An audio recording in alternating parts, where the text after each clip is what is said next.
اس کے ارد گرد 20 بدھا کے چھوٹے مجسمے کندہ ہیں جو سب کے سب گزرے ہوئے بدھا ہیں، جنہیں بت مت اصطلاح میں کلپاس کہتے ہیں۔ السلام علیکم ناظرین، آپ دیکھ رہے ہیں سیاچن ٹائمز۔ میں ہوں محمد حسن حسرت، سلسلہ وار پروگرام آئینہ گلگت بلتستان کے ساتھ۔ محترم ناظرین، آج ہماری گفتگو کا سلسلہ اور اس کا موضوع ہوگا اسکردو کا منٹھل بدھا راکھ۔ معزز ناظرین، انسانوں کی قدیم ترین زندگی سے علم کی جو شاخ بحث کرتی ہے وہ علم آثار قدیمہ کہلاتا ہے۔ یہ قوموں کی تہذیب و تمدن کی وہ تاریخ ہے جو تحریری تاریخ کے دائرے سے تو باہر ہوتی ہے، لیکن یہ آثار حقیقت میں اس قوم کی زندہ تاریخ کی حیثیت رکھتے ہیں۔ آثار قدیمہ ہی کی بدولت کسی قوم کی عظمت رفتہ کا بہت کچھ اندازہ لگایا جا سکتا ہے۔ بلتستان اپنے دامن میں بے شمار آثار قدیمہ، تاریخی مقامات اور نوادرات کا انمول خزانہ رکھتا ہے۔ بلتستان ماضی میں قدیم تبتی تہذیب کا گہوارہ رہا ہے، اس لیے یہاں بت مت کے آثار مختلف چٹانوں پر کندہ نقوش کی صورت میں آج بھی جا بجا دیکھنے کو ملتے ہیں۔ ان میں سے ایک اسکردو منٹھل کے مقام پر واقع کم و بیش 1200 سال پرانا منقش بدھا راکھ ہے۔ یہ گلگت بلتستان کی تاریخ کے بت مت آثار میں سے اہم ترین ورثہ ہے۔ بتایا جاتا ہے کہ یہ دراصل بدھی کونسل کا چٹان پر تراشا گیا عکس ہے، جسے بت مت اصطلاح میں منڈالا کہتے ہیں۔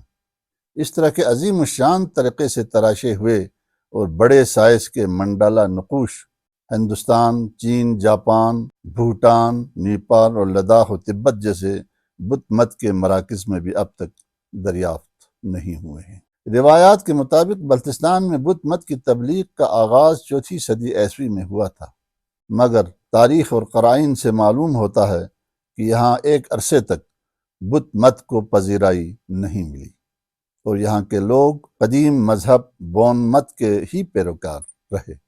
727 عیسوی میں تبتیوں نے اپنی ریاست کو توسیع دے کر بلتستان اور گلگت بھی اپنی قلمرو میں شامل کیا اور پھر بت مت کی تبلیغ بڑے زوروں پر ہونے لگی۔ اسی دور میں اس بڑے منڈالا کو تراشنے کا کام مکمل ہوا۔ یہ چٹان تکون جیسا ہے جس کی اونچائی 30 فٹ اور چوڑائی 20 سے 25 فٹ کے درمیان ہے۔ چٹان پر پہلے گلدان اور اس گلدان میں کمل کے پھول منقش ہیں۔ بڑا بدھا کمل کے پھول پر بیٹھا ہوا ہے۔ اس کے علاوہ دیگر تمام بدھا بھی کمل کے پھول پر براجمان ہیں۔ کمل کا پھول بت مت میں متبرک سمجھا جاتا ہے۔ بڑے بدھا کو مورخین گوتم بدھ کی تصویر بتاتے ہیں جو اپنے روایتی انداز میں بیٹھے ہوئے ہیں، بائیں ہاتھ گود میں جبکہ دائیں ہاتھ گھٹنے پر رکھے ہوئے ہیں۔ گوتم بدھ کے سر پر کوئی ٹوپی نہیں ہے اور سر کے بال روایتی انداز میں گندے ہوئے ہیں۔ جسم پر صرف ایک لحاف اس کے پیٹ اور پشت کے گرد لپٹا ہوا ہے۔ اس کے ارد گرد 20 بدھا کے چھوٹے مجسمے کندہ ہیں جو سب کے سب گزرے ہوئے بدھا ہیں، جنہیں بت مت اصطلاح میں کلپاس کہتے ہیں۔ تصویر میں 2 بدھا کھڑے نظر آ رہے ہیں جو تبلیغی انداز میں معلوم ہوتے ہیں۔ یہ آنے والے بدھا ہیں جنہیں میتریا کہتے ہیں۔ ان دونوں کے سر پر ٹوپیاں ہیں جو تبت اور لداخ میں بڑے لمحے اہم مذہبی تقریبات کے موقعوں پر پہنتے ہیں۔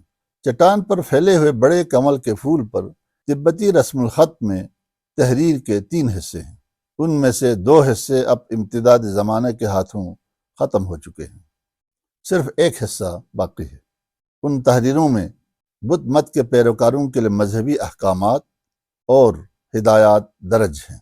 مختصراً یہ کہ اس تحریر میں ماحول کو صاف ستھرا رکھنے کی تاکید کی گئی ہے۔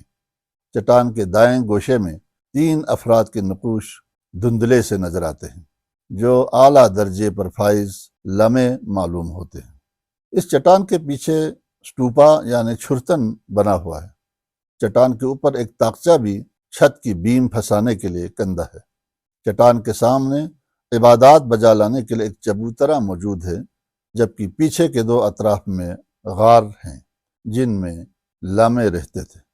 منڈالا کے ان نقوش اور گرد و نواح میں موجود دیگر چیزوں سے معلوم ہوتا ہے کہ یہ علاقہ اس دور میں بت مت کی سرگرمیوں کا مرکز رہا ہے۔